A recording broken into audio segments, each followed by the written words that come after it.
Right, welcome to a slightly different episode of World War II Wayfinder, and this is not a prison or a POW camp.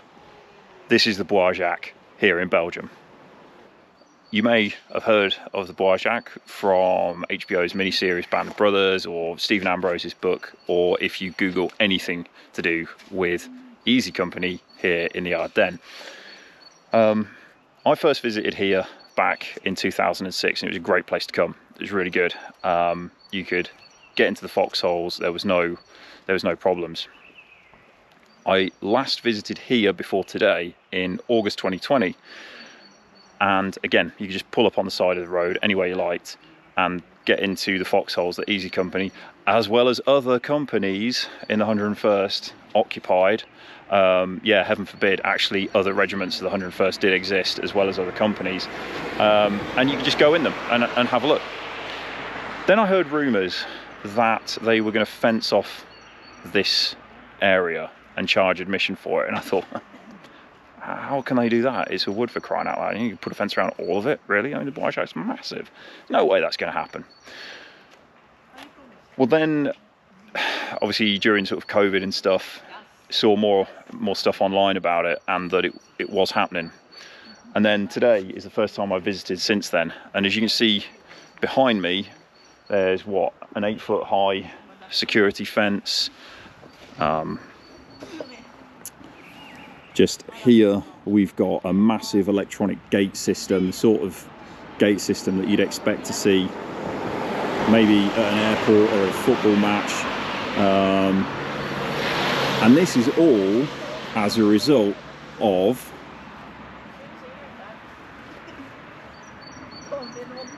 this place.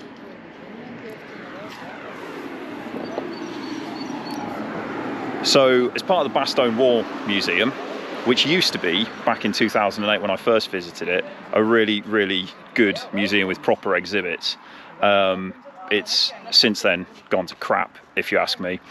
It's one of these modern museums with very few displays, all trying to be a little bit interactive, but actually there's cockle substance in it.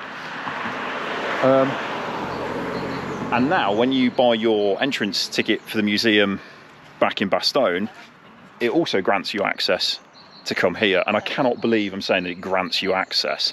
And apparently when you get in, there's some interactive app that you look at on your phone and you see reenactors in these foxholes recreating the scene, and I have no problem with living history. I think living history is great. I've done it myself. I've got a lot of time for people that really go into it, but in that setting, stood in the Bois Jacques, looking at your phone, looking at other people do stuff, is just the worst kind of commercialism. And I cannot believe that this is how we've ended up remembering the men that fought here in Belgium against the Germans in the grim winter of December 1944. You know, this is the level of commercialisation that we've come to accept. I think it's disgusting, I really do.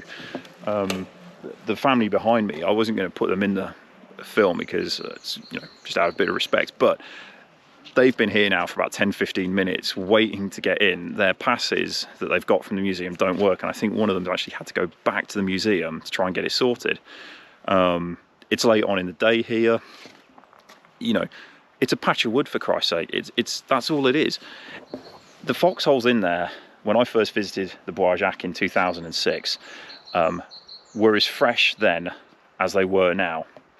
Now, they're not original foxholes in the sense of the ones exactly from the war. They've been dug out for years by treasure hunters, metal detectorists, and by living historians. And there's other videos on the internet that shows that happening. You know, that's not just me ranting or supposing. That's proof. There is proof out there that exists on this.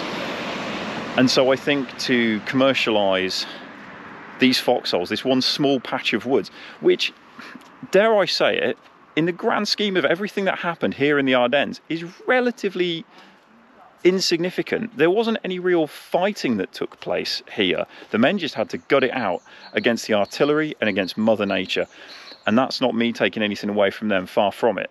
They will always have my utmost respect. That's why I do what I do, after all. But the woods here are no different to all the other patches of woods in the Ardennes that still have foxholes in, that are still original. And for every one Bois Jacques, I could take you to 10 other locations that have got true original foxholes in, that haven't been dug out by reenactors, that haven't been dug out by metal detectorists. You know, they're still the shell scrapes in the ground, they're still the foxholes, they're original from the war.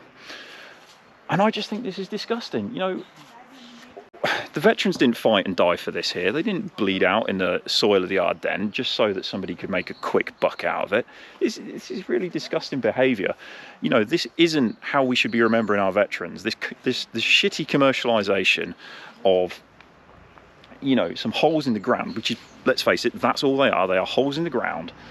You know, we've now got these big turnstiles, big security cameras up on posts up there. I don't know if you can really see it with this camera, but they're up there. And well, what is that all about? Why are we putting security cameras up over old holes in the ground? You know, I know they had problems with vandalisation of the memorial here a couple of times. That's wrong. There's always going to be small-minded people out there. That's really unfortunate. But I just look at this and I just think, what the hell are we doing? Is this how we're going to remember the greatest generation in the 21st century? By charging an admission fee to see the places that they fought and, you know, ultimately suffered at? What's that about? Who's profiteering out of it? Don't get me wrong, I understand that places have to turn a profit to keep going, and, you know, as a businessman myself, I do understand that concept. I really do. But there's ways and means of doing it, and some are ethical, and this really ain't. This is not it. This is not the answer. Drove past the museum earlier and we were considering going in it, and then saw that they charge you for parking as well.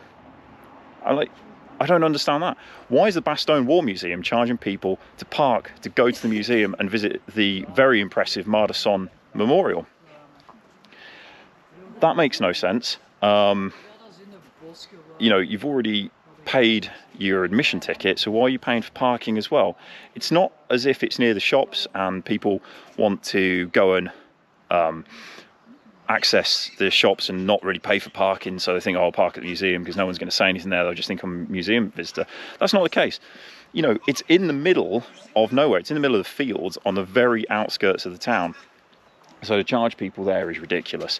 And I just think it's a really, really poor attitude. So let me know what you think in the comments below. That would be really interesting to know. From my point of view, I think this level of commercialisation is disgusting. You know, we've seen it creep in Normandy. We're seeing it creep in here now in Belgium as well. I think it's really grim. I really, really cannot stand it. Now, I'm happy to pay to go to a museum. The 101st Airborne Museum in Bastogne is a wonderful museum. The museum in Le Glaise is a wonderful museum. Are they commercial ventures? Yes, they are, but they're done in the right way. The one at Manhay, another great museum. Yes, commercial, but done in the right way.